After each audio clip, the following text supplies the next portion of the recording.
গোমতী জেলার পালাটানায় কৃষি ও কৃষক কল্যাণ দপ্তরের উদ্যোগে প্রায় 4,60,00,000 টাকা ব্যয়ে একটি আধুনিক গ্রামীণ কৃষি বাজারের ভিত্তিপ্রস্তর স্থাপন করেন কৃষি ও কৃষক কল্যাণ মন্ত্রী রতনলাল নাথ।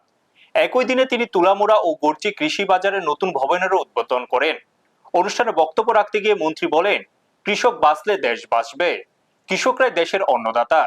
কৃষি ব্যবস্থা বন্ধ হয়ে গেলে দেশের উন্নয়নও থেমে যাবে। তিনি জানান, কৃষকদের স্বার্থ রক্ষায় বর্তমান সরকার বাজার পরিকাঠামো, ভর্তুকি ও অন্যান্য কৃষি সহায়তা কর্মসূচিতে বিশেষ গুরুত্ব দিচ্ছে। মন্ত্রী জানান, 2018 থেকে 19, 2025 থেকে 26 অর্থবর্ষ পর্যন্ত রাজ্যে 204টি বাজার উন্নয়ন প্রকল্পে 461 কোটি টাকারও বেশি বরাদ্দ করা হয়েছে। শুধু গোমতী জেলাতে গত 7.5 বছরে 38টি বাজার উন্নয়ন প্রকল্প গ্রহণ করা হয়েছে। অনুষ্ঠানে বিধায়ক অভিষেক দেবরায়, বিধায়ক জিতেন্দ্র মজুমদার সহ কৃষি দপ্তরের আধিকারিকরা উপস্থিত ছিলেন।